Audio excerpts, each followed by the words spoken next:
Jeremy was by. Now he's on his back door. Henry, who still hasn't been able to do anything with Albertine, is starting to pull away a little.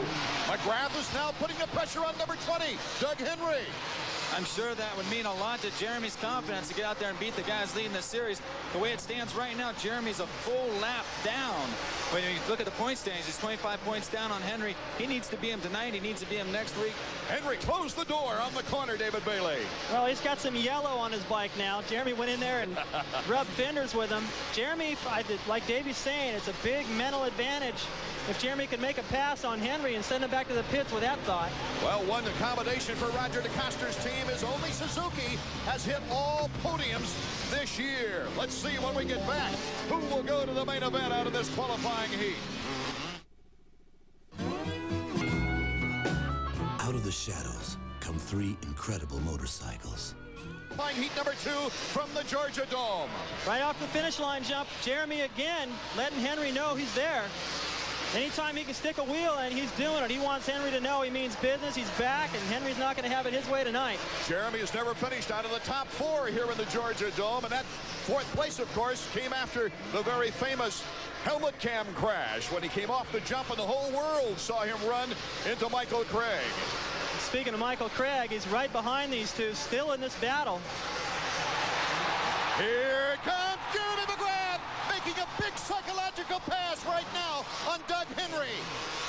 Could this have ramifications, David Bailey? You know, you've raced out there. What about the battle in these preliminary runs? It's all in the head right now. These guys are all so talented on the racetrack. They can do anything. They all can ride just as fast as the next guy, but if it's not in your head, you can't get it done. And right now, the advantage is McGrath's. Let's go down to Marty Reed. Watching McGrath earlier today in practice, especially the first session, guys, he was thrashing that bike, trying to make it break. Came back after practice, I said, how'd it do? He says, so far, so good. After second practice, I went to Wyatt Seals, his mechanic. I said, what do you think? He says, we think we got it solved. So far, it looks like they do. Okay, Marty, because right now he's putting a little pressure on Greg Albertine, his teammate Albertine, of course, the winner of round number 1 at the Los Angeles Coliseum. Jeremy with 3 podiums, but as yet has not won a Supercross in 1997. Doug Henry, 2-time winner coming into this race. Here comes Michael Craig trying to pressure Henry in point. Let's not forget about the fact that Albertine has led this thing the whole way. No one's been able to really put any pressure on him. Great ride. You got the fastest rider in the country right now. Doug Henry leading the series. He got the #1 plate right behind him, and he still hasn't cracked. Yeah, if Jeremy catches him, that's only going to add to the confidence boost because Albertine won the first round. He's already passed Henry, who's won a couple rounds himself. This is what Jeremy needs. Hughes is making a big battle with Craig. Oh, that's a significant battle, too. That is the bubble. It's Albertine, then Jeremy McGrath, then Doug Henry, Craig, and Ryan Hughes. What got into Hughes? It looked like he was on a Sunday ride instead of Saturday night. Well, he looked good in the opening laps. He may have gotten himself a little tight in those early battles with Jeremy, and now he's gotten his second win. Oh, Jeremy cuts to the inside. Albertine, though, gains the edge. What a battle. We've had nothing but great racing here in qualifying rounds all year. That's the exact same we saw in the last race. We saw the Yamaha teammates. We thought they might be a little tentative with each other, but Jeremy seems like he's charging, he's going for it, and that's his teammate in front of him. Who can forget Henry when he was with the Honda team? And Jeremy McGrath, he won his first 250 heat, beating Jeremy McGrath. All the jaws dropped in the Honda team. Well, they knew that Doug Henry was capable of good things. He's excellent at testing the motorcycle, and they lost a great test rider when he went over to Yamaha, and he has lost a lot of time now to the 2 leaders. They've pulled away in just a lap. Only 1.5 laps remaining in this race now. It's Albertine, McGrath, Henry, and Craig. The 1 through 4s. The white flag gets ready to run as Albertine heads toward the little speed jumps before the finish line jump. White flag. Can Jeremy do it, or does he want to right now? No, believe me, he wants to more than anything and anybody in this stadium. And if he wins this heat race, this crowd's going to go nuts because when he came out earlier... Here he comes. Look out. The triple on the way. Albertine looks over to see who it is. Got good position, good clean movements between teammates. But now let's think through the rhythm section. We've got the whoops and another good place to pass. Well, Albertine is protecting that line pretty good. This is Jeremy's last shot, unless it's that corner just before the finish. Albertine put on the brakes just a little extra to keep Jeremy from squaring him off in that corner before. Well, one guy that's got a smile on his face right now, of course, is Roger DeCoster. He's 1-2 in this heat. Craig is putting pressure on Doug Henry for third. And coming around to the checkered flag, there you see Doug Henry in the blue. But right now, Albertine with a wonderful performance, not cracking under the pressure of one of the best at applying pressure, Jeremy McGrath. But it has to be encouraging for Jeremy to be able to pass Doug Henry. Oh, surely it is. I'm sure he would have liked to have won that event, but, you know, at that point, you got second, you improved the point, you made a nice, bold statement by being able to pass the points leader. Maybe this is Jeremy's time to really get everything back together. Albertine, after the win in Los Angeles, went from 19th to 8th at the Los Angeles Coliseum in round 2. Had a bad crash in Phoenix, taking a 10th, then an 8th in Seattle, coming back with a 5th. So he's been inconsistent, but this performance right here has got to give him more confidence. More sights and sounds of Supercross plus Marty Reed. Look at this as the two teammates peer at each other, making sure that there's nothing but clean racing, so it doesn't knock them out of the main event. Albertine, our winner. Jeremy McGrath in second. Henry and Craig also qualifying. 8 riders have now qualified for the main event. Let's go down to Marty Reed. Well, down here with a very happy Greg Albertine. You walked up to me and said, hey, it's been a while since I've been up here. Yeah, it sure has been a while. I've been having a little bit of bad luck and a little bit of bad riding. But I feel really good tonight. Jeremy was going really well, and those RM250s out there are really performing, so I think we're going to be on the podium this evening. It looked like, of course, there were no team orders there. It looked like Jeremy, if he could have taken you, he would have, but you held him off. Well, he sure was trying, you know, and I'm not going to give him anything. He's a great rider. I've been learning a lot from him, but, you know, I'm just out there trying to win just as badly as he is. Well, guys, there's a very happy Roger DeCoster nearby as he's got a 1-2 sweep in this heat. We'll see you in the main. Okay, Marty, Suzuki hasn't won in the Dome here in Georgia, and they haven't won in Atlanta since 1983. Okay, the battle to make the main continues from Atlanta in a moment.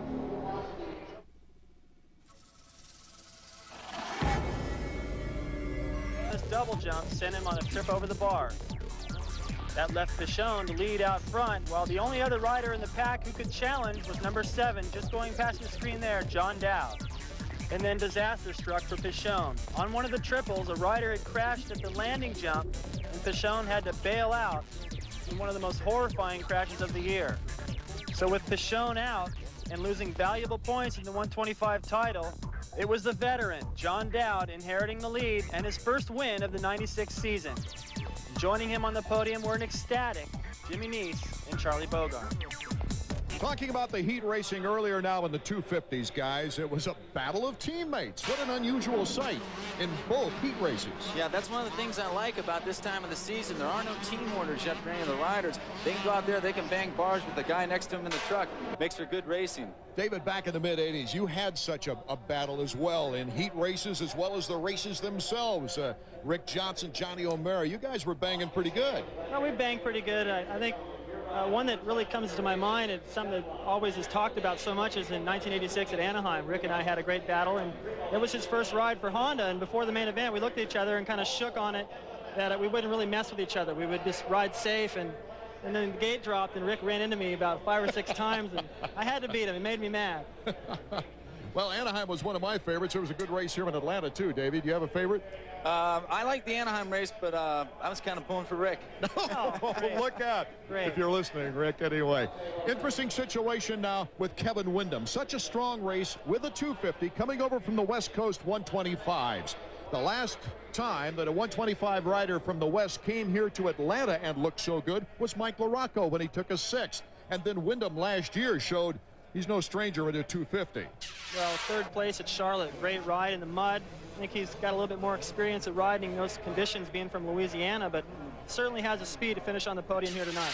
Coming up, we've got a very unlucky rider in the semifinals, guys. Mike Kudrowski, who we mentioned earlier, has done well here in Atlanta, but bad luck once again. Yeah, you know, remember back in 1990 when we had that great Battle of Atlanta, I thought Kudrowski was going to win until he and Bradshaw went down together. He still never repaid that debt or whatever. Atlanta just doesn't seem to be a good place for him. Mike Kudrowski's the kind of rider that I think forgets about that sort of thing once he gets into a new race. Don't you, David? I think so, too. And he also had a great battle with his teammate LaRocco, and he lost that in the last lap. LaRocco muscled his way by, but certainly gone fast here, and he got gypped in the heat race, high side and off the back of Jimmy Button. So I'd look for him to do things better in the main. Out of the semifinal round, remember, the top 5 riders will go directly to the main event, and then only one chance remains to make the money. Only the money is in the main. The last chance quality. It's on to the Metrodome in Minneapolis. Always a great crowd there. Then to the Lone Star State for Houston. Over to Orlando's Citrus Bowl. Up to the Gateway to the west. And then into Pontiac, Charleston, and Dallas. Las Vegas, get your tickets early. The rumor is we're going back to the Super Bowl in Las Vegas. Getting set now for the first semifinal round. Check it out. Mike LaRocco, Damon Bradshaw, Steve Lamson, Jimmy Button, Mike Kudrowski. What names to compete in this opening round of the semis? Amazing, the amount of talent. If anybody was tuning in late, they would just assume this was the first heat. So many guys not making it out, and part of the reason for that was Kevin Windham riding so good in the heat race. He bumped a lot of guys back. Waiting for a late bike to get into the gate, Marco Dubé. Let's go down to Marty. Guys, keep an eye on Steve Lamson. His starts have been horrendous. Once he gets started, he seems to be able to maintain that same position in the field, but boy, he's just not been able to get out of the gate very well, and it's starting to have an effect on him mentally. David, you probably can explain that better than anybody. Well, it's just like you go to the driving range and everything you hit goes left. You know, it's so hard to line up on the tee and the trees on one side and water on the other and have any kind of confidence, and that's the problem he's facing now. Okay, the board is sideways. LaRocco in this field. He got his win here in 1995. They are off. Lamson to the inside. Bradshaw, number 10. On the outside is Jimmy Button. It's Damon Bradshaw, number 10, out in front. Button, then Lamson, then Kudrowski. Well, Bradshaw certainly comfortable in this soil, winning here in the past, and much better start that time for Lamson, sneaking around the inside. Lamson slowed up on the rhythm section. Yeah, little bobble right there. Cost him 2 spots. The competition is so tough. These are the 4 guys that just got bumped out of the heat race. LaRocco at the tail end of this battle in the top 4. LaRocco, though, a good opportunity to move up. Bradshaw, though, pulling away. Kudrowski in second, Button third, Lamson fourth, LaRocco in fifth. You know, all year long, it seems like the later we get in the evening, the faster Mike LaRocco goes. Maybe this will be one of those nights where he just feels it out. After about the 5th lap, he'll just kick it in. Could be, could be. Karsten is in 6th position, but there's a big gap between him and LaRocco. So it looks like the top 5 have a good shot at qualifying easily. You see number 18, Jimmy Button. Button having trouble with injuries all year. He's in front now of Lamson, number 4. That's our next battle. Lammy, better timing through the rhythm section this time. Well, Lamson had a great shot in the first turn. It come out in 3rd, then he worked his way into 2nd, made a little bobble, lost 2 spots. Then he was getting a lot of pressure from LaRocco. That would just be devastating right there to get passed by LaRocco, drop back even another spot. Lamson with a 4th here last year, a 9th in 1995. Lamson having a tough time getting around Button. Button riding the best line. Lamson doesn't have anywhere to go, but You know, I know that Steve Lamson's Honda's brightest hope right now. Team Honda having lost Jeremy and everything, but he should not be behind Jimmy Button at this point in the race. I know Jimmy's a super fast privateer and everything, but Lamson, he's got to do more for Honda. We knew that they had a lot of tweaking to do on that new aluminum body, especially with suspension. It's all there. It's totally different than the steel body they had before. But that was straightened out. well, the guys got tough. Had a tough time getting used to it, just like Davey said. And I think that, you know, the bike is working now. Lamson's lap times always look good. He's fast. He's led races. He beat Jeremy in the first heat race of the year at LA. I mean, he's got the speed. It's just bad decisions and maybe a little bit added pressure, which we've already talked about, being the only guy in that semi in the 250 class. Bradshaw still out in front, and he has the first ever win here at the Atlanta Dome. Great pass by Lamson. Came off the finish line jump, just aimed it to the inside. Button couldn't hold it. Karsten skidded out right before the finish line jump. Steve Lamson in third. Here comes Button. There was a tricky thing Lamson just did coming out of the first corner. He jumped up all the way over that little camel hump. The Yamaha guys were doing that in practice. Now Lamson's got it wired. The checkers are going to fly when we come back here in semifinal number 1. Area for Blank Week. Check it out. If you can, check out our broadcast at 3 p.m. Eastern Time on the 16th of March. You know, one of those things we were talking about with those Hondas, it's something to keep in mind. Damon Bradshaw and Mike Kudrowski are also riding those aluminum frame Hondas. And now those 3 Hondas are in the first 3 spots. So I would say they got the bike dialed in. And my philosophy on this is when you make that big of a change to a motorcycle, it seems like you've also got that much potential. So they got a few years of development and get that bike even better than it already is. And what's the fascinating thing, Wes McCoy was telling me that the distribution department in the sales, it is such a hot product out there in the market, they're all out of bikes. They can't sell anymore. The distribution manager came to him and said, I want some of your race bikes back. Yeah, that's because that bike is just the neatest looking piece of equipment in this day and age of no more works bikes, so to speak. You get a bike like that, comes out and totally revolutionizes the market. They sold those bikes out long before the first race. Okay, it's 1, 2, 3 Hondas on the white flag lap with Jimmy Button and Mike LaRocco in 4th and 5th. Something that's got me a little surprised, Art, is the fact that LaRocco was challenging Lamson right here.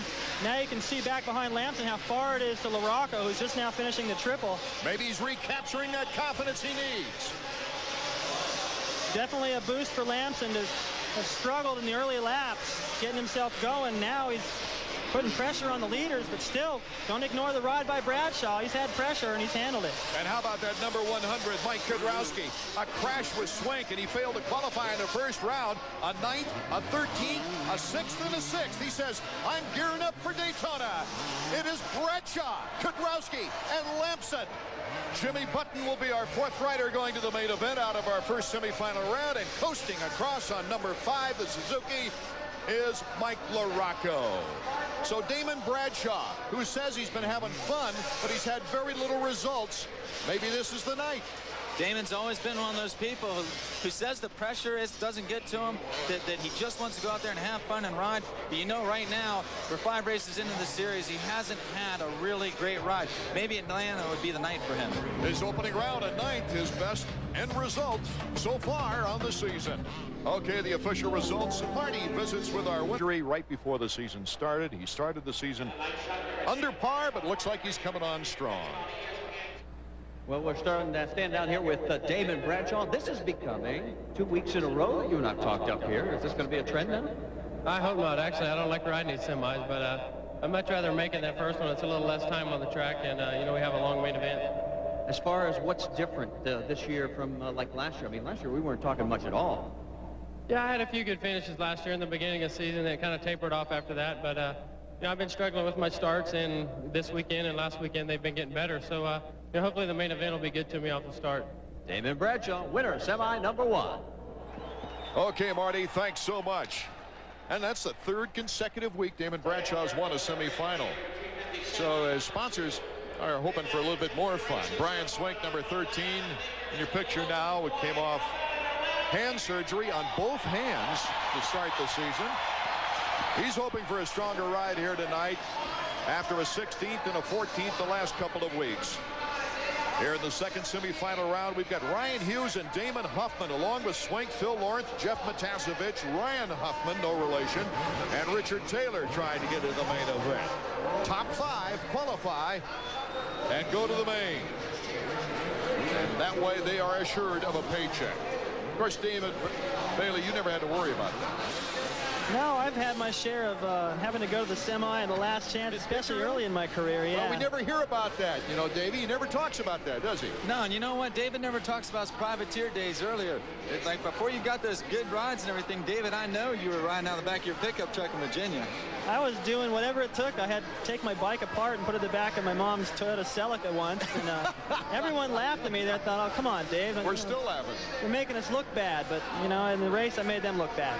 That's probably a lot of of what made you the rider you are. And then someone like Doug Henry and John Dowd, they went through the same thing. They weren't very highly touted as amateurs. By the time they got to the pro ranks, they knew what it was like to suffer, and they knew what it was like to be a privateer. Hard work will really overcome all that natural talent that guys like Ron Lachine have, but then the hard work comes in. They can't put it in, and guys like Stanton come up and pass them. Okay, the tremendous crowd here at the Georgia Dome, and we've had attendance that's been up 30% overall in all of our events this year. 64,000 in Phoenix. Get your tickets now if it's coming near you. They're getting set, and they're off. Ryan Hughes gets a good point position, number 9, along with Huffman, number 17. On the outside, it's Phil Lawrence, number 13 on the inside. Ryan Hughes, number 9, and out in front, the point man is Huffman, who's getting a teammate battle with Ryan Hughes. Hughes takes the inside. Wow, Hughes made that corner so quick. He stopped short. Just wanted to give his teammate a little more room out there. Got around the inside so quick, he held the lead. I thought he was going to drop a spot there. What is this teammate bit now? We've got 4 Kawasaki's in the first 4 positions. I'll tell you what, I was just thinking that. I know the 5th place rider is Phil Lawrence. He's comfortable right there, but he's got Jeff Matasevich behind him. That would give Kawasaki a 1-2-5 sweep here in the semi. Okay, Ryan Hughes continues to hold on. Ryan has had a very disappointing start to the Supercross season. In fact, so has Damon Huffman. Well, Huffman, it's just been a lot of injuries and trying to get his confidence back. Then he has knee problems, and then he gets that taken care of, and then he hasn't been able to ride enough, and his arms are pumping up. So his results really don't show how talented he is. Same thing with Brian Swink. This guy is also a fantastic rider. He's one of the first guys to jump a lot of things out there. He's very brave, but had a lot of setbacks. Would you see that? Number 17, Huffman, wisely got on the brakes because a rider that is not that accomplished, Ryan Huffman, came zipping by and could have put him down. Okay, out in front, Ryan Hughes, number 9. Then it's Ryan Huffman. Then Damon Huffman. Phil Lawrence. At this point, Damon's just got to be smart. I mean, he knows he's in a qualifying position and probably hasn't had a lot of experience at riding with Ryan Huffman to know just what his habits are out there on the racetrack. Plus, he's got Swink behind him, who's very aggressive. You know, he's got to play his cards right now. One of the ironic things is the only guy out there on the track that ever won a 250 Supercross main event is the guy on the bubble in 6th place, Jeff Matasevich. None of these guys up front have ever won a main event. That's right. Jeff getting himself into shape for the Japan Series, where he was defending champion and got into the big yen over there on the island. Now Jeff's looking at all these guys up in front of him going, shoot, man, whatever happened to those days? He led at just about every main event the year he almost won the title. Got a lot of good starts back then, too. Starts are a big key in Supercross. Okay, 5 more. Get the transfer to the main event out of this semifinal round when we come back. Hughes with a pretty good lead on this pack of riders right now, and Swink is pulling up pretty well. Swink has some really creative lines that we're seeing on the screen right now. The last time through, he kind of did a double skip. He got up on the back wheel, pivoted over. We didn't get to see it that time, but a pretty neat line there. You were talking about Lamson earlier, David, having a creative line through there. Well, like I said before, Swink is one of the guys that's very tricky, and I know when he practices, he does a lot of jumping, and he's one of the best guys at it. Boy, Huffman having his problems getting around this guy. Bar to bar finally. Number 17 makes the move on Ryan Huffman. So Damon in front of Ryan. Of course, Ryan, if Lammy thinks back to Washougal in the outdoors, he ran into Ryan Huffman when Lammy was going for a title. That's one of those great things you don't see that often in Supercross. As a hometown kid, a local hero coming out. Huffman did it last year while Washougal. We saw Tony LaRusso do it at South Lake, Massachusetts, too. For any first-time viewers, or anybody looking through the program right now, maybe just a little confusing at the top 3. You got Ryan leading it, you got Ryan in 3rd, and you got Huffman in 2nd and 3rd. A little tough to keep all that straight. Well, we'll try to do our best. Here's our leader, Ryan Hughes. Look how fast Huffman was able to make up that difference. As soon as he got around Ryan Huffman, he closed up on Hughes right away. And look at Swink. Swink's making a move now for 3rd against Ryan Huffman. Huffman starting to fade a bit. Swink goes to the inside. Jerked his shoulder, his stomach into the bars, it looked like. But here comes Swink on the triple. White flag lap coming up as they come around. Look at the battle for 1st. Whoa, it's getting tight, gentlemen. Ryan Hughes. Damon Huffman tasted pretty good there. Swink in third. Ryan Huffman in fourth. And Phil Lawrence in fifth. Those are the qualifying spots. That's going to leave us with at least one good name in the last chance qualifier. Get Matasevich out there. But I'm surprised that that we haven't seen the same contact up front between these two guys, Ryan Hughes and Damon Huffman. We still have half a lap to go. Maybe Huffman will make a play. I think at this point, both these guys, I mean, that's true, David, but they've both had such lousy seasons. Of course, hadn't lived up to their own expectations, let alone anyone else's. They just want to get to the main, leave each other completely alone. Of course, guys, we don't want to downplay the fact that Ryan Hughes has made a podium this year. He had a terrific third-place finish at Phoenix, and he's coming around on the final turn right now with his teammate right behind him. The checkers are waving. For Ryan Hughes, Damon Huffman second. Swink third, a good ride for Swink. Ryan Huffman, an excellent outing in fourth. And Phil Lawrence, who's trying to recover, and it's going to take a long time to recover from a sprained tendon in the thumb. He took the last qualifying position. The others going to the last chance qualifier. Davey. You know, a lot of times we hear people like Damon Bradshaw. He was up on the podium in our first 250 semi. Said he didn't like to be out there. But you know what? I don't care. When you're a racer, any win. It doesn't matter who it's against. Anytime you see the checkered flag first, get a chance to get up on the podium and talk. Makes you feel good. Maybe that's what this guy, Ryan Hughes, needs. Well, it's also, if you don't ride that well in your heat race and you come out and you ride a lot better in the semis, like you said, so what if it's a semi? Now I'm riding better. The bike's more dialed in, more used to the track, more warmed up, because everyone else, after they run their heat, they wait a long time before the main. That's it for qualifying in the semifinal round now. Only the last chance qualifier for the 250 riders and the future superstars, the 125 Eastern racers, coming up.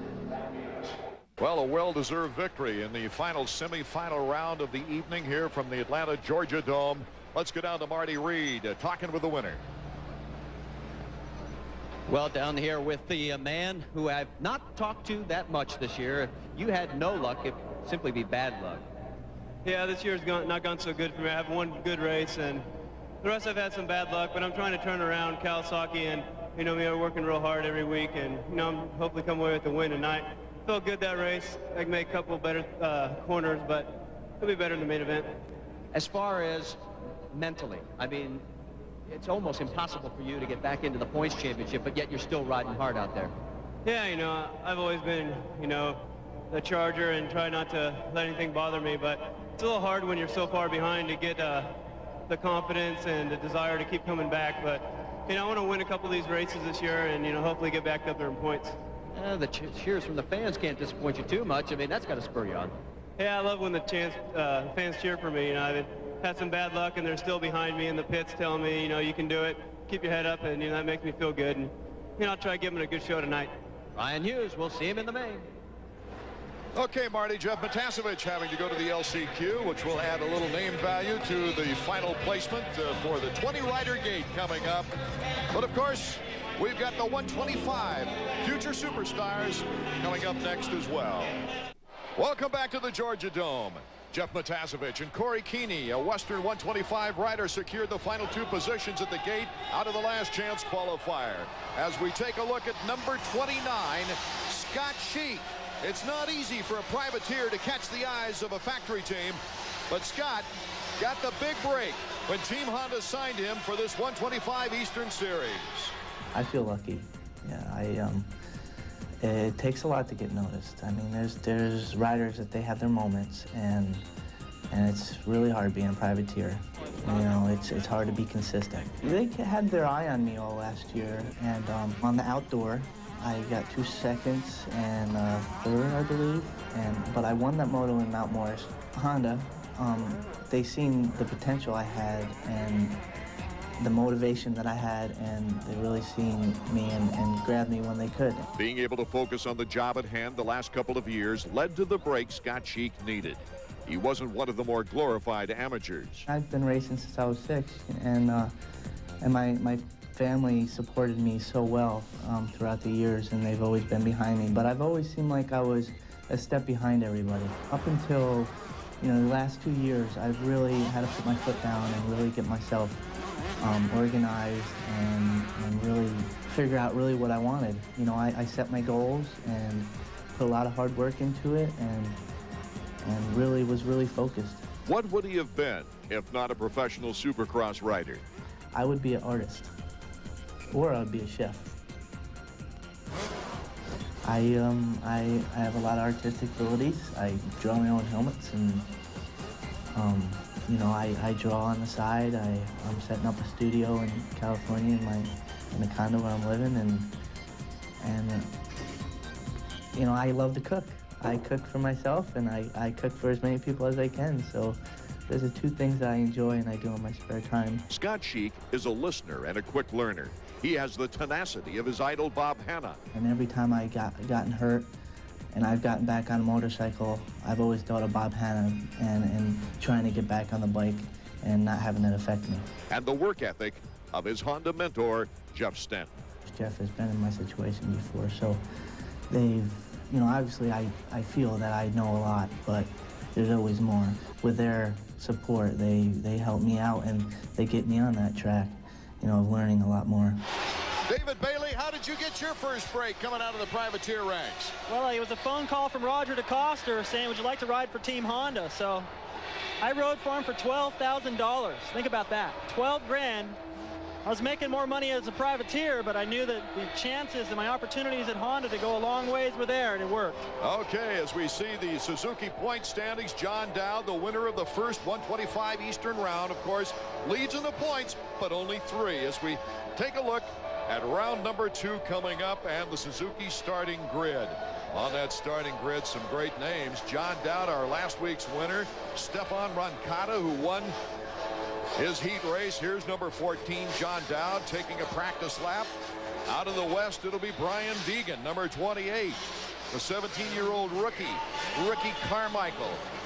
Some people predict he might get his first Supercross Pro victory here tonight. Someone in the booth. After Ricky's auspicious beginning last week in Indianapolis, I know he went back to the drawing board. He's a young kid. He can bounce back real quick, maybe tonight. Jimmy Neese has done well here. We just got the official attendance, 58,204. Whoa, my goodness, that beats last year's attendance record of 45,992. 58,208 fans here in the Georgia Dome. Well, it's a great year to be breaking records like that because we got some of the best racing ever. This 125 class is tougher than ever. In the 250s, McGrath still haven't won a race, so it's a lot of drama. John Dowd, you see it right there, has to feel good coming into Atlanta after that opening season win. And his very first Supercross win came here last year.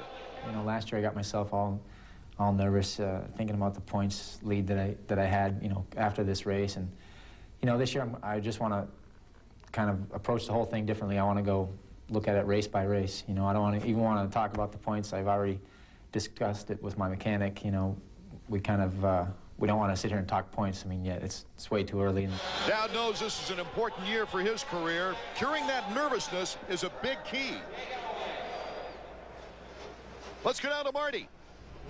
Well, you guys talked about John Dowd and his nerves. He's a lot more nervous about what's happening at home. Wife Trish, for the first time, is no longer allowed to make the trip because she is pregnant. Now, she is due in a couple of weeks, but of course, sometimes these first children decide not to wait. So he's got a pager. What I want to know is if his pager goes off in the middle of the race, is he going to stop to make a phone call? He might quicken his pace a little, Davey. Yeah, that's right. You know, we had that happen with Doug Henry last year at the Binghamton National, if I'm not mistaken, or rather with Southwick, I'm sorry. He had to just skip the whole trophy presentation so he could get there and see the delivery of he and Stacy's first child. You get a look at the mammoth crowd here in this beautiful Georgia Dome. Matt Shue is a local favorite. He's in there. Tim Ferry, a second last week. David Pingree. Barry Karsten, the Ironman, who's been in his 11th season right now. That's Keith Johnson, who last week was in both the 125 and 250 main events. He's going to take over that Ironman title from old man Karsten. Well, he just might. You can imagine how physically demanding it is to ride both bikes, to get used to both bikes, and to ride that many laps out here. But well, just a few moments ago, we got a good look at John Dowd. He grabbed some dirt and spread it out on his seat. Kind of made sure that seat was all tacky. You see baseball players doing that to the bat. Even with the gloves they wear now, some of the guys still do it. I think he's trying to get a little bit more traction, stay over the front end of that motorcycle, see if he can get the whole shot. Here in the Georgia Dome, Henry won it in '93. Lusk won the 125 in 94, Pashon in 95, Dowd in 96. Can Dowd become the first rider to win a 125 here in the Dome 2 years in a row? Number 14 puts on the goggles. Don't forget Chad Pedersen. He won the last chance qualifier after not doing too well in the heat race because of his bike. I think his bike stalled. Out over the gate, yeah, the bike kind of stalled on him. He had a terrible start. He worked his way into good position, but not good enough. There's Ricky Carmichael. Everyone's calling him RC. I think this kid's going to be around a while. Well, it sounds like he might have an endorsement right off the bat. Okay, we're just about set as that 30-second board is up. I think it'll go sideways almost any second now, and we will get our second 125 Eastern round underway. And of course, who will win the $500? The 1-900 Pro Race Whole Shot Award. It's not going to be easy to determine as they head into that corner. Karsten, number 34. He needs the money. He's got the $500. 22 on the outside. Cheek is down in the first turn. Oh, he looks like he's okay. He's getting the bike going again, but he's got a lot of ground to make up. And now Tim Ferry worked his way into the lead. Tim Ferry, along with Jeff DeMent, number 50 in second place. And Ferry. then Shu, the local favorite from LJ, Georgia, is in third. He goes down in the corner. He's no longer in third place. Taking over that third place is Ricky Carmichael, number 70. So out in front, Team Suzuki's number 22, Tim Ferry. He hails out of Palm Harbor, Florida. He's got Jeff DeMint running in second. Jeff, I don't think is capable, not for the whole race anyway, from what I've seen in the past, to run Ferry's pace. That might help Ferry. A little buffer from Carmichael coming up in third. We see a good name, Scott Cheek, in last place, but John Dowd is in 14th. Yeah, I didn't see what happened to John on the start, but he got equally bad. Last year, he didn't have such a great start, but all the mayhem we had out in front with Mikkel Pichon and everything, he's able to sneak his way up in there, but he's going to need a lot of breaks tonight. He's got Rancada right in front of him. I don't know what happened to Rancada either. They must have jammed up in that start somehow, but Tim Ferry, who loves the South, he's always run well at Daytona, has had good runs here in the 125 action. Ferry was second in 94. In 96 last year, he crashed with a nosedive, but he got up and took an 8th place. He was second back in 95 behind Pashon. If he can keep his cool right here, this race should be his. He's got a great lead. He looked fantastic in practice. He was fast last week, passing Rancada. The final turn for second. Only thing that's going to change his program right now is if he turns around soon and sees number 70 coming hard. That would be Carmichael. Here comes Carmichael. Carmichael makes the move into second place. As we take a look at the Yamahas in back, here's Tim Ferry, our leader. He's got a 4-second lead, but Ricky Carmichael is mighty fast. If he can stay on 2 wheels, he could catch him. Well, both Carmichael and Ferry have been, from what I've seen anyway so far, these guys are capable of running out front, but big mistakes have cost them. If they can stay mistake-free, it looks like these guys are going to have a great battle if Carmichael can catch him. Jeff DeMent from Humboldt, Texas, after a great start, slipping back to third. We'll see if he can hold on there, but he's got some rushing action right behind him as we see Ricky Carmichael come over the start-finish line. Yeah, you know the thing about Dowd and Rancada and Sheikov and bad starts, this is going to break down into a 2-man race, because I really don't think that DeMent or who's that behind him, Robbie Skaggs, or even Chad Pedersen have the pace to go with those lead 2 guys. That's where your race is going to be, Art. Number 70 is 4 seconds behind the leader, Tim Ferry. Who will win round 2 of the 125 East? The run for the checkers when we come back. We're looking at Tim Ferry. Second place in 2 years in the last 3 right here in Atlanta is just not good enough for this guy. You know, he told us before the first round of the 125s last week in Indianapolis, guys, that he's got a trainer helping him work harder to get more strength, because that was the rap on him last year, and he finished strong at Indy. He looked great. In fact, in Indy, one of the things that I haven't seen in a long time, if ever, really, was he got the whole shot in his heat race, and on the first lap went off the triple and just threw it sideways and waved to the crowd. That's a big mark of confidence in my mind, and He backed it up with a great ride. He won his heat, but came up just a little short in the main event. He's got his opportunity here to pick up a win, though. Ricky Carmichael has cut his lead down to 2.5 seconds. Oh, he must have had a vicious lap. Yeah, these guys are a couple kids from Florida. I know they didn't grow up together because Ferry's a little bit older, but imagine what's going through Ricky's mind right now, getting up there and knocking off the kid who's really supposed to be the top rider in Florida these past couple years.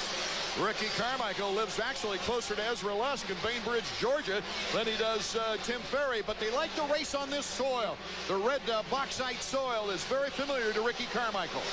Well, I used to live in Tallahassee, and it's a little sandier there, but you still get a lot of this red clay, and you may be comfortable on it. This battle back here behind the leaders, you see a hay bale's gotten drug out into the start first turn, but that's number 25, Pedersen, whose bike quit in the heat race as soon as he went over the starting gate. They got that dialed back in. He's got a shot at the podium if he can get around these two guys. Roncada has moved up to 7th. Dowd has moved up to 10th. Yeah, I'm surprised Roncada's coming through the pack just a little quicker than Dowd. I know Roncada is not as strong as Dowd will be at the end of the race. Maybe he can get away. Be real good for Roncada, especially at the end. How about an update from Marty Reed? Hey, guys, I'm looking at the signboards down here. Lee McCollum, who's mechanic for Tim Ferry, says, be smooth. And then I look over at Chad Watson. He's telling his boy, you can, in big, bold letters. Roncada is really making a move now as Skaggs went down in the turn right before the jump finish line. Dowd has now moved into 9th place as we check out Tim Ferry, number 22. He's had a lot of bad luck injuries. This is the section last year, except they're going the opposite direction where he went over the handlebars. Looked like he had a great chance to challenge Pichon for the win, and came up a little short right there. But through this section, he's been losing time to Carmichael. The whoop section of all places for that short kid, Carmichael. Everyone says he's too short to ride with these big boys. He's making up all his time in the whoop. Well, about the only thing he has trouble with is picking up a bike after he goes down. But if he doesn't go down, look out. He's only 1.5 seconds now in back of Tim Ferry. You said that about Ricky being short. David, who's the other short guy, could go fast through the whoops. Jeff Ward. Every time somebody tells me Mark Carmichael's is too short, they don't know if he's going to mature into a great pro rider. I just say, look at his amateur record. Look how well he's done so far. Look at the confidence this kid has, and look at him through the whoop. Here's the battle for 3rd. Jeff DeMent, number 50, and right behind him is Chad Pedersen, who had such a great arena cross season.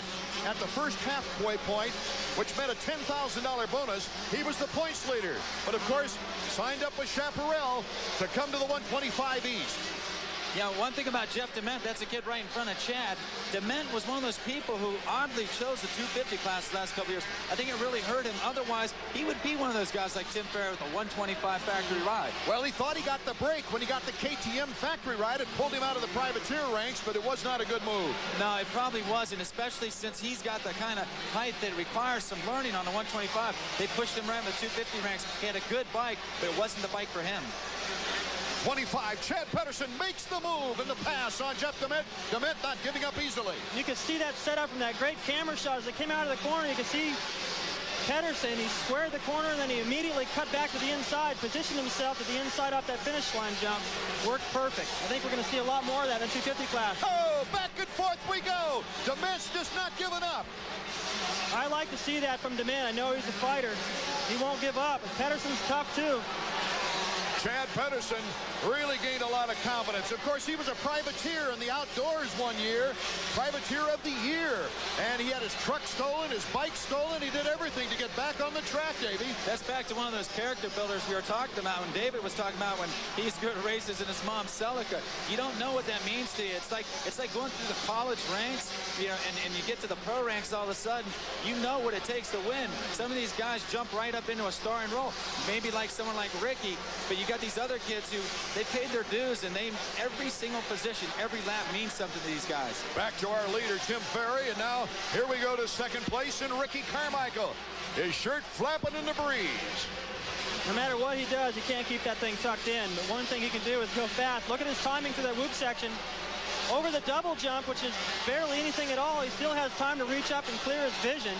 He's close enough to Ferry now to start getting roosted. Ferry's going to feel it.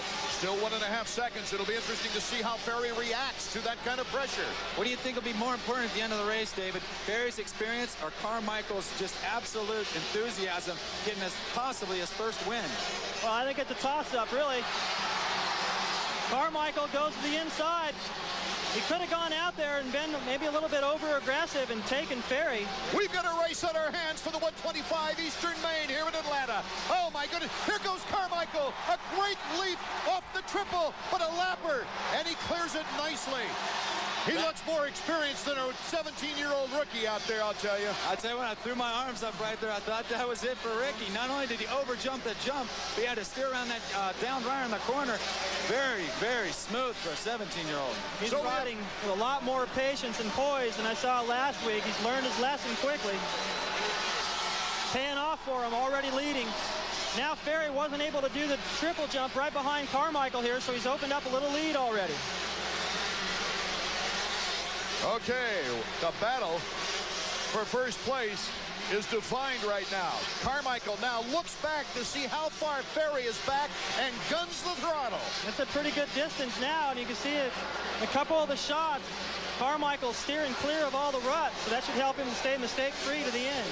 That was a particularly bad lap for Ferry. I don't know what was wrong there, but if Carmichael can make a breakaway here, it's going to mean a lot. But then again, Ferry's got that trainer. He's got that strength. We saw it last week. Oh, they always say that first win is so difficult to get, and especially your first year, David Bailey. Well, it hasn't been too long for Carmichael to be out. It's only his second race, and he's already looking like he can win. Looked like he could win last week, but he went down the first corner. He went down again, trying hard to catch up. How long did it take you to get your first one? Forever. It took forever, but once I got it, I won a lot more. Well, I have a feeling Ricky Carmichael's going to win a lot more, too. Let's check out the Honda stopwatch now for Ricky Carmichael to see what kind of lap times this youngster is putting together. There you get a look from Ferry's point of view of the back of Carmichael almost entering the first corner. He's got that entire straightaway lead already. Look at the jumping style of Ricky Carmichael. Looked like a skier going over the bars. Be interesting to see what he does on the last lap if he wins. Is he too short to do a hill clicker? I think so. His arms are just short. Now, come on, guys. Carmichael, Ferry, Pedersen, Dement, and Skaggs, the top 5. This is one guy we haven't seen win. Who knows what he can pull off, but we can't count the chickens before they're hatched. He's got a long ways to go here. He's riding with, like I said, a lot of patience. He took his time to make that move for the lead. It paid off, and he's been pulling away ever since. I think it takes a lot of maturity for a youngster like this to be able to come back after such a disappointing premiere. He was certainly under the gun last week at Indianapolis after the bad laps he had running into Brock Sellards, getting taken out in the first turn. To come back this quick, a lot of confidence, a lot of youth out there. That's the only thing you can say. The kid's young. He don't stay down for long. Stefan Roncada is moving up the pack now. He is in 5th place behind Dement. Carmichael off the finish line jumped that last lap. Had a little stroke of luck, a lapped rider. Oh, they're down there on the finish line jump. Going down was Jeff Dement, number 50, a bad break for the Humble, Texas man, and out here is a fight on our hands. John Dowd, as you mentioned earlier, Davey, getting stronger as the race goes on. He's pounding on Roncada. Yeah, I'm surprised that Roncada's lasted in front of him this long. I mean, they came out of that first lap right there close together. John had a few things he had to get around and a few people he had to pass, but I'm surprised he still hasn't caught Roncada. We're looking at the white flag lap now. Last lap for Ricky Carmichael. History in the making. Well, I think we're going to see this a lot. Carmichael already wisely knows he's got enough space.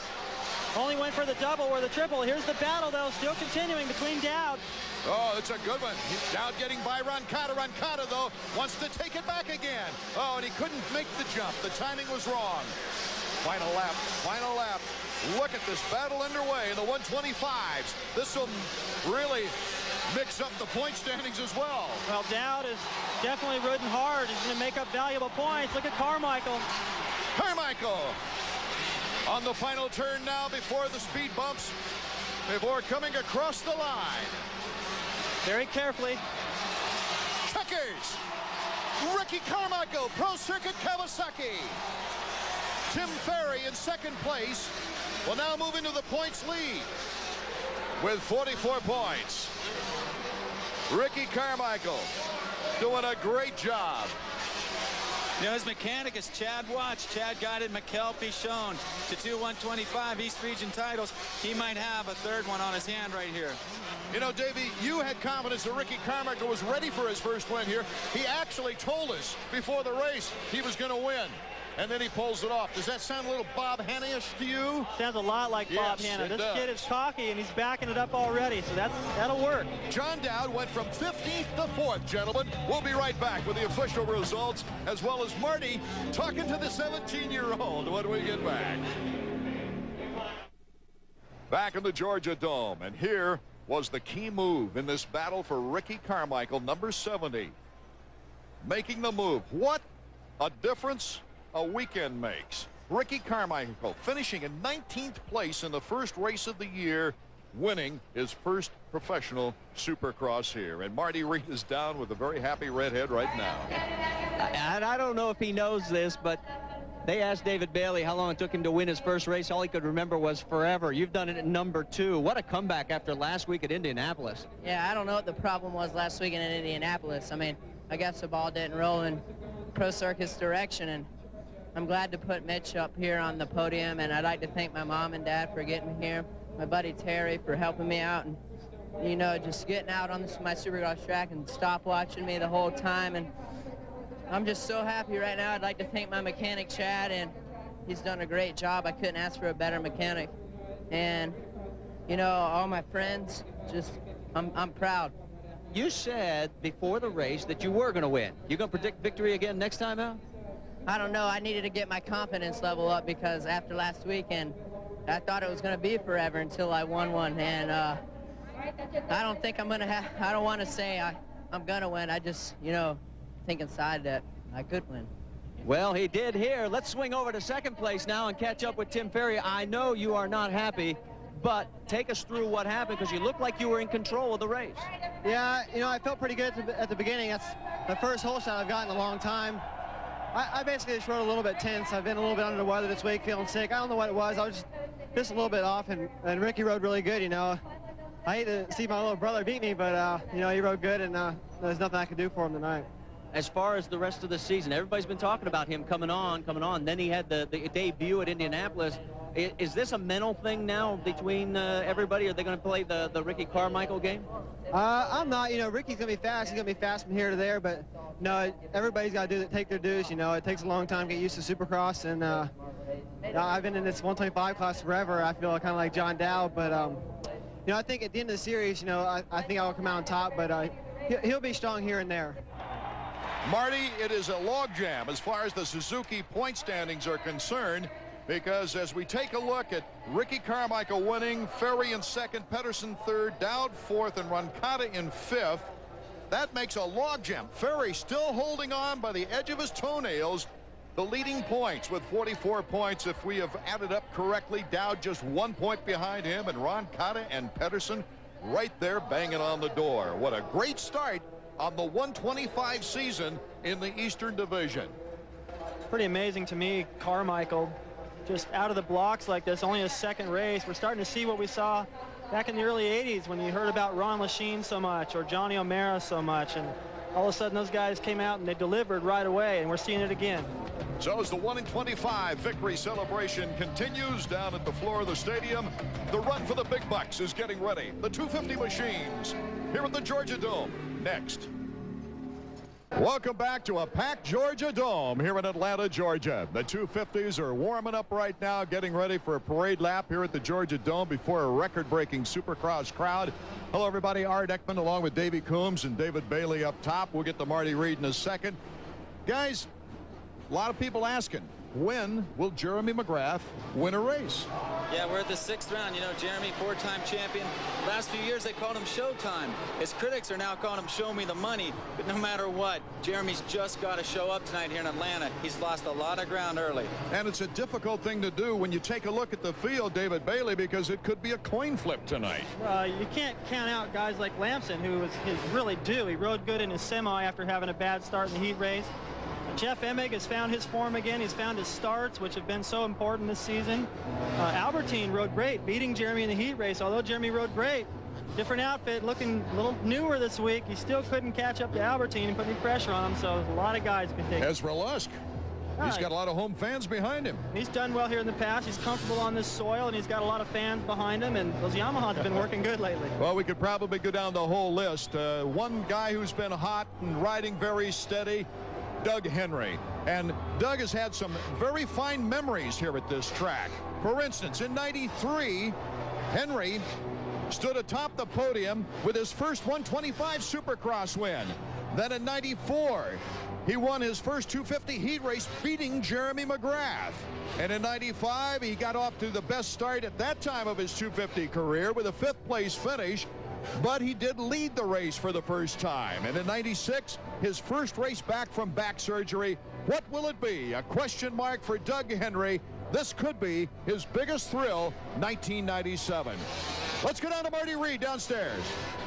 Well, guys, we've talked about last week, if you were with us, how 5 millimeters change in the length of Jeremy McGrath's tailpipe can increase your low-end torque. Well, this week, we found out that he has turned the front fork upside down. Now, that is something that he had on his old Honda. It somehow makes the ride more comfortable for him, makes the bike work better for him. Each week, they keep finding something else that they want to change to make the Suzuki run a little bit more familiar for Jeremy McGrath. We'll find out if it pays off.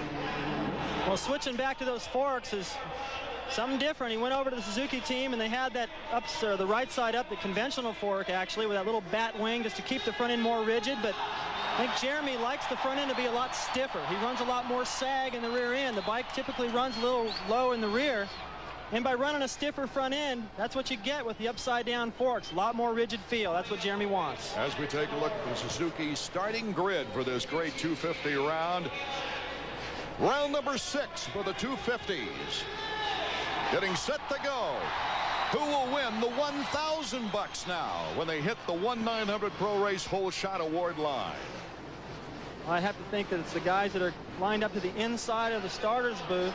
Jeremy is about 3 or 4 positions to the inside of it. There you see him. These guys are going to control the inside of that first turn. A lot of guys are going to get there at the same time, but you know these guys on the outside are going to get pushed wide. Jeremy McGrath, he's ready. He told the cameraman to get out of the way. You ever had a cameraman out there when you started, David? No, but I've had a big old dirt clod out there when they drug the camera cord. I'm like, hey, somebody fix that. Or did they have television in those days? Well, I was probably one of the media guys, the print media guys who was doing things like that. Sorry, David. Woo! There's David Huffman, number 17, number 18, Jimmy Button, Steve Lapson, number 4 on your screen. Larry Ward. We haven't said anything about Larry Ward, but he hangs in there all the time. Ryan Hughes, number 9. They're stretching out the arms. They're shaking the legs. The 30-second board is up. We're just about set for action time here from the Georgia Dome. Lots of nerves going on right now. Mike LaRocco on the end here, number 5. It's sideways. It could drop any time now. They're rubbing up. Late start by LaRocco.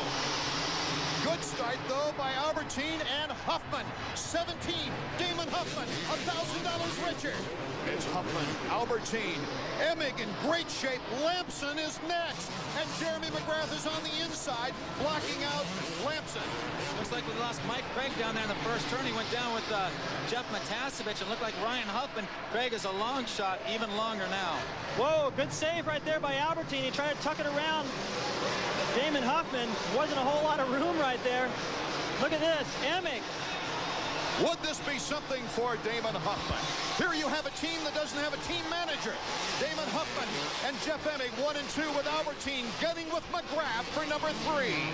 Way in the back of the pack, we got the 3 Yamaha. Oh, going down. It's Jeremy McGrath moving into 3rd now with Albertine hitting the deck. Look at the ruts. Well, you can see how tough it is, why he would go down right there. Look at his clutch lever. It's bent all the way down. He's trying to fix it, but right now he's losing valuable time. Mike Craig just went by on his left. Let's take another look. Watch Albertine right here in 3rd. Cut the back wheel. He just caught the back tire of Jeff Emig. In fact, that happened to Jeff Emig in practice to the back end of Doug Henry. That little corkscrew before the finish has proved to be tricky so far tonight. Out in front, it's Damon Huffman and his teammate Jeff Emig with Jeremy McGrath. 5 Bike Links back in third. Then it's Larry Ward. Steve Lampson's finest start of the season. And then Ryan Hughes, Mike Kudrowski, and Bradshaw. What I started to say before we saw Albertine go down is all three Yamaha riders got really bad starts. They're coming up as a group. It's Lusk, then Wyndham and Henry. They're outside the top 10. Let's see what kind of teamwork they can put together. Henry in 13th place. Damon Huffman now trying to move out his lead a little bit more in first place.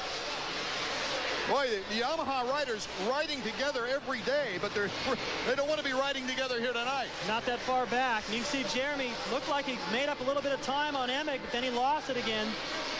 Now Larry Ward starting to close up to the rear tire of Jeremy. So once again, Lampson hits the rear tire of Ward and loses time. Mike Kudrowski moving up on Lampson. And also Ryan Hughes makes his move. So all the Kawasaki guys in the top 5 looking strong here tonight. It's been a little bit of a tough season for all of them, but they're getting it together now. Well, this is Bradshaw's finest start, too. He can make a move, especially if things happen up front. There you see him coming off that huge plateau jump. Even if they jump it right, you see how hard they land. Jeremy with a huge impact there. Damon Huffman holding on well. Emig losing it to the ground. Here comes Jeremy now trying to pick up on his old rival, Jeff Emig. McGrath closing in, takes the inside route. Doesn't get clipped, but picks up a lot of space. Well, he keeps going to the inside in that corner, and it looks like he's going to make a move, but then those guys come from the outside with all that extra momentum. Open the lead back up. This time, Jeremy is still a little closer than he was the last lap. Jeff Emig going through those whoops beautifully. Hey, does anyone know if one of the Kawasaki personnel quit this week? Because it seems like every time someone leaves, Emig wins. Now they got Huffman up there, too. I don't know who he's going to dedicate the race to next. Damon Huffman, though. What a great surprise this is for Huffman, because he had a lousy start.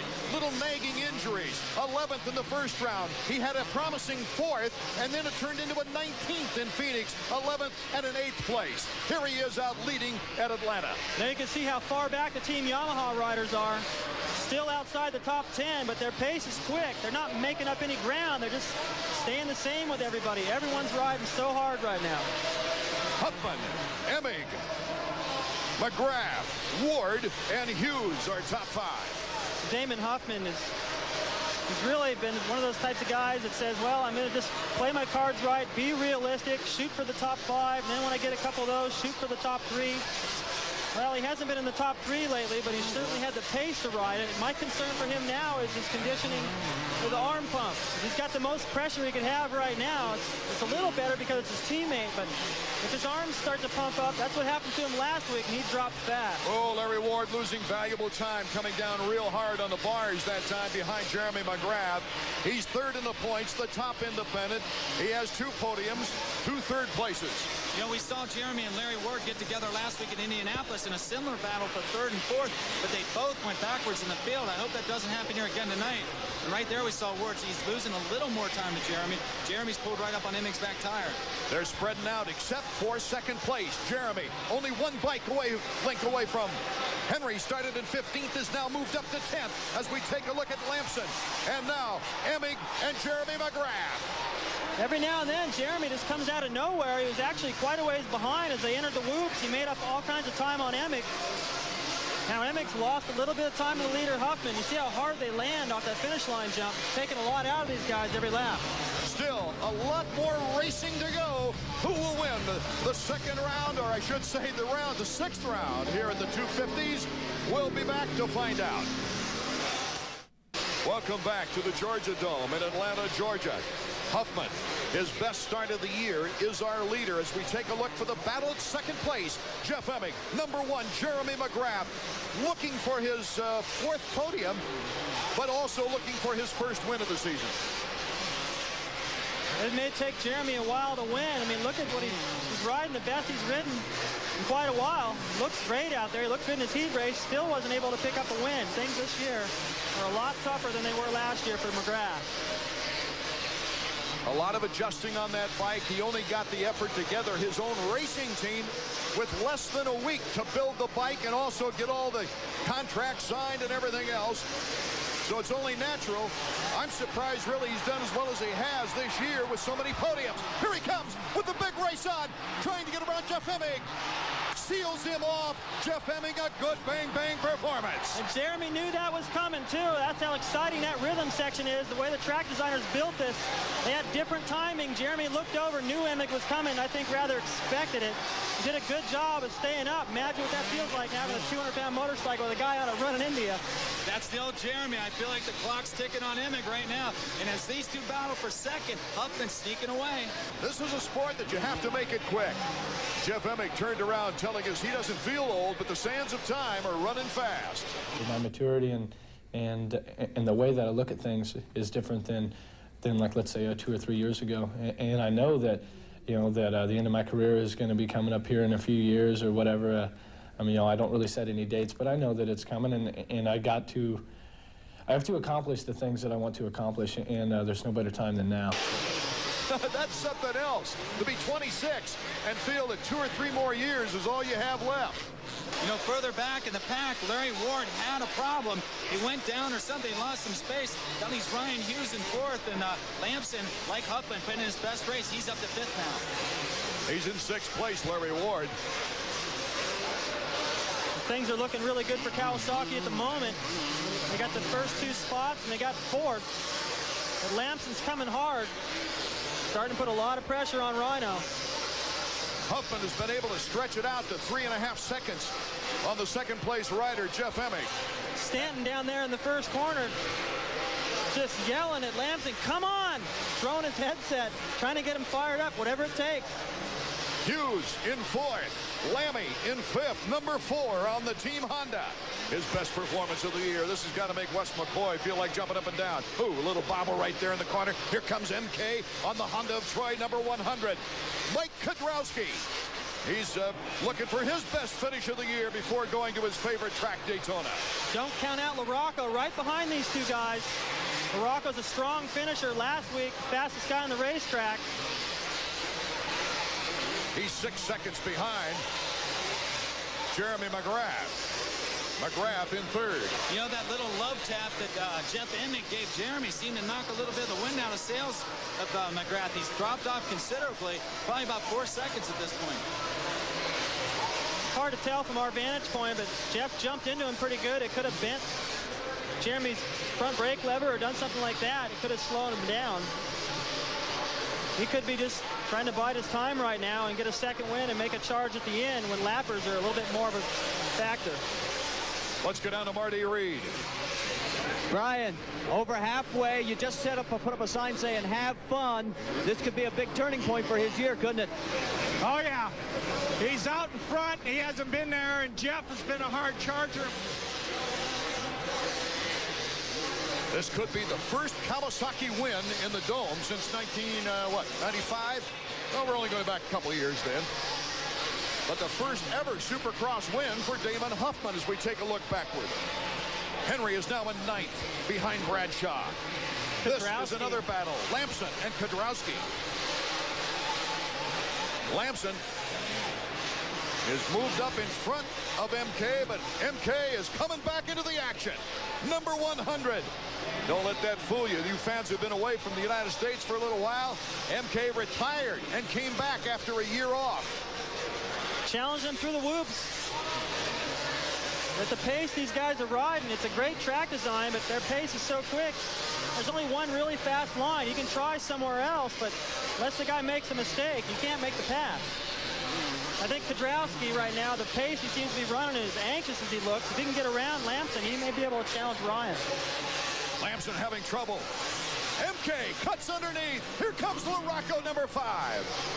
That's what it takes. Got to keep the pressure on.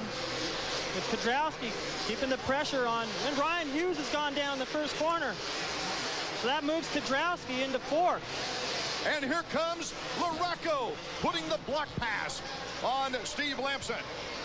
LaRocco doing a great job. Huffman and Emig still out in front with McGrath in 3rd. Emig has been able to pull up just a little bit on Huffman out in 1st place. As we take a look back in the pack with number 5, Mike LaRocco trying to get some space now on Steve Lamson. Mike Kudrowski's his next target.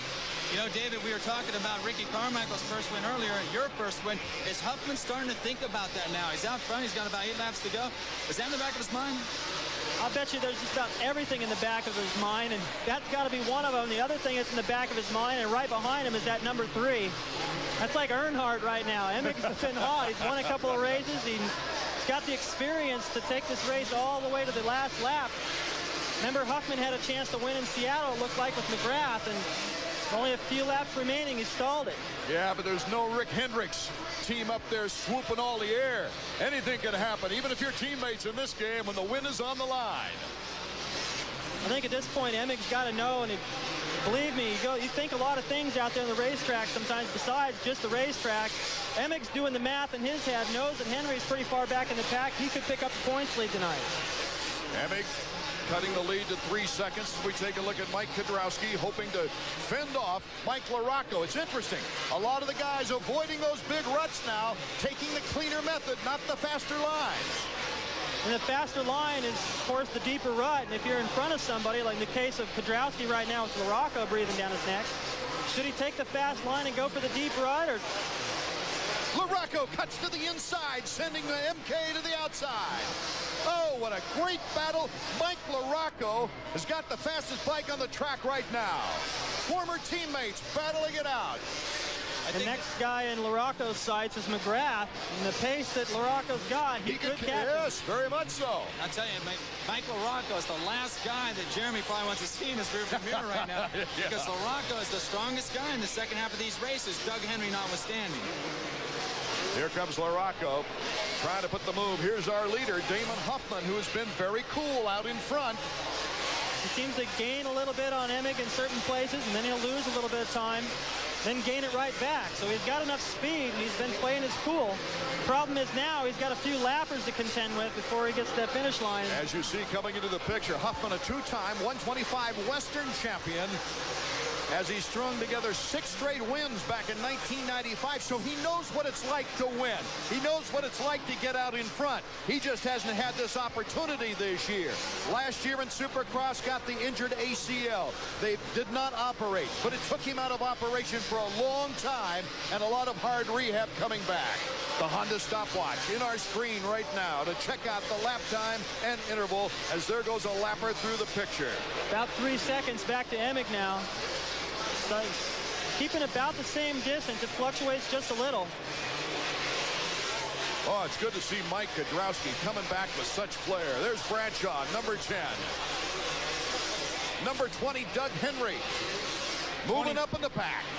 The lap times have been about 53, 54 seconds, so 25 seconds down is half a lap. It's very frustrating for Henry knowing he's got the speed to lead this race. The start makes all the difference. Ask Huffman. This would certainly move Huffman up in the ranks, as right now he's chasing behind Phil Lawrence, getting by fairly easily on the finish line jump. But Emig now is starting to move in. They're turning at 53.5 there. Huffman, as you can see, the track's breaking down a little bit. What we talked about earlier, thrown out the window. The track's starting to get some ruts in it. It's starting to get rough. That might be Emig's best chance at this point, but boy, Huffman looks smooth. Henry in 8th place is the points leader, but Emig is just a few points behind him, 17 points. He could certainly scrunch up things. Well, it'll change that completely. 17-point lead is not that far away from entire race, scoring 25 for the win. That's going to close up, change things dramatically heading into Daytona. Doug Henry holding on to his cool after a slow start, moving up the ranks. You know, and if McGrath holds on to 3rd place, it's going to give him a chance to unlap himself in the points. He was 25 down coming in. It's going to help him considerably as well. Absolutely. But Mike LaRocco is only 2.5 seconds behind him. Oh, we're going to have a great finish here in Atlanta. Something unusual usually always happens here in Atlanta, guys. It used to be the track conditions. Outside in Fulton County Stadium, you had rain, you had snow, you had sleet. Inside here in the Dome, lots of ruts in the past. Not giving Huffman any problems, like Davey said. He looks so smooth. It almost looks like he's not, as he passes Ryan Hughes and Greg Albertine, guys that are trying their hardest to work their way up from behind. It looks like Huffman's going slower, but he's just riding so smooth, not using hardly any energy. He's not one of the most buff guys you'll find out there on the racetrack, but He knows how to get the job done. His arms and legs are strong enough to support that body. Okay, taking a look at Huffman. This is the white flag coming out for him as we see Mike LaRocco behind him. It is Huffman, Emig, McGrath battling LaRocco. This is the final lap. Huffman's got a pretty good lead still. He can afford a mistake here and there and still hang on to this, and he's got no lapped riders in front of him. But for Jeremy McGrath, he's got LaRocco breathing down his neck. LaRocco jumping all the way over that camel jump, makes a little time. Look how close they are now. It's interesting to see Jeremy McGrath having to ride conservative, having to ride for points, not victories. It's been that kind of year, Art. That may pay off in the end, but not quite as glamorous as winning 14 races. Absolutely. But right now, this guy, his heart has got to be jumping out of his body. Damon Huffman. The checker's flag for Damon Huffman. His first Supercross win ever. In the 250 ranks, Jeremy McGrath holding off Mike LaRocco. Valuable points for Jeremy in third. Damon Huffman, yes, he's saying to himself, I knew I could do it all along. His first 250 Supercross win. Our hats off to this young man, Damon Huffman. Not only his first ever Supercross victory in the 250 ranks, but it's also Kawasaki's third Supercross victory of the season. Brian Lennis getting handshakes of congratulation. And there's number 17 as he waves to his fans. Huffman, Emig, McGrath, LaRocco, Kudrowski, Lammy took a 6th, Bradshaw 7th, Henry. As we go down the list of finishers for our 250 main event here in Atlanta.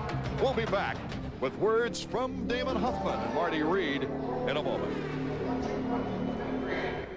Back to the Georgia Dome as we see number 17, Damon Huffman. You knew sooner or later this great young talent would win his first 250 Supercross. It just came a little later than he would have hoped, but it just makes this moment for number 17 even a more heartwarming experience. A record crowd here at the Georgia Dome to see Damon Huffman beat his teammate Jeff Emig. Emig, though, moving up in points, doing a great job. Jeremy McGrath hanging into the points battle there with another fine podium performance. And speaking of podium, as we looked at those 6 through 10 finishers, let's go down to Marty Reed with a very happy, I'm sure, Damon Huffman. No one knows at home how much and how hard the road has been for this man since last year's injury. Congratulations. Here's the extra grand for making the whole shot work, and congratulations on a great run. Unbelievable. You know, I lined up a little farther outside than I wanted to, but it was such a long start. I knew if I just kept on shifting, my bike would pull me out in front. And my Kawasaki ran awesome. Brian Lundes did an excellent job on the bike, and you know, it's been just real hard for me all year. And finally this week I really trained hard, and it's the best I felt all year long, and I'm just real happy. Congratulations. That's the first place finish. Now the second place for Kawasaki, and some valuable points because I got an 8th place by unofficial count for Doug Henry, so you picked up some big points. Yeah, well, that's all fine and dandy, but man, I really wanted to win that race. I didn't want to let the young guy take it, but man, Damon rode a great ride. I mean, I was really working to you know, to try to pick up the time on him, and I'd catch it, and then he'd gain it back. You know, he'd take it right back. So I'd like to give him a congratulations, you know, as my teammate and all. He rode an awesome race. The guys were kidding upstairs. They said, well, somebody must have quit because another Kawasaki's going to win. Yeah, the son of a gun. He took my my $1,000 whole shot point fund I'm used to. Man, he's just trying to take all the dough out of my pocket. What a team.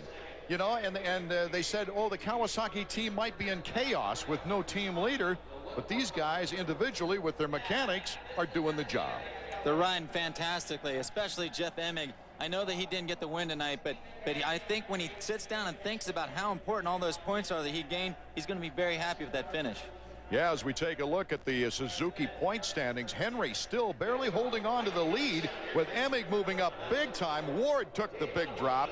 Jeremy McGrath is still pushing those top leaders in the point situation. LaRocco helping his situation out. Let's go back to Marty. Yeah, we've caught up with Jeremy McGrath down here. The guys made mention up top. after the contact, you made an all-out effort to get by Emick. From that point on, it seemed like the gap widened. What happened? Yeah, I mean, I made a good pass on Jeff. I went around him, fair and square. I think he had a little bit too much momentum when we went in that corner and rammed into me. And I don't know, you know, it wasn't too bad. It was just smashed my pipe. So you lost a little horsepower, you think? Yeah, I'm pretty sure I did. Okay, so that's it from Jeremy McGrath. We'll see you again, round 7. Maybe he'll crack the win streak then. Guys, you could tell with the look on his face, he really thought he could do it here tonight, not only before the race, but also on the track. He was in good position when that bent pipe took some horsepower away from him. What a great one. We just don't know what to expect now for Daytona, because we don't know what to expect with any of the rounds that we've seen so far through 6 rounds of this great Supercross series. Art Ekman for David Bailey, Davey Coombs, and Marty Reed saying thank you so much for being with us from the Georgia Dome. Join us from Daytona.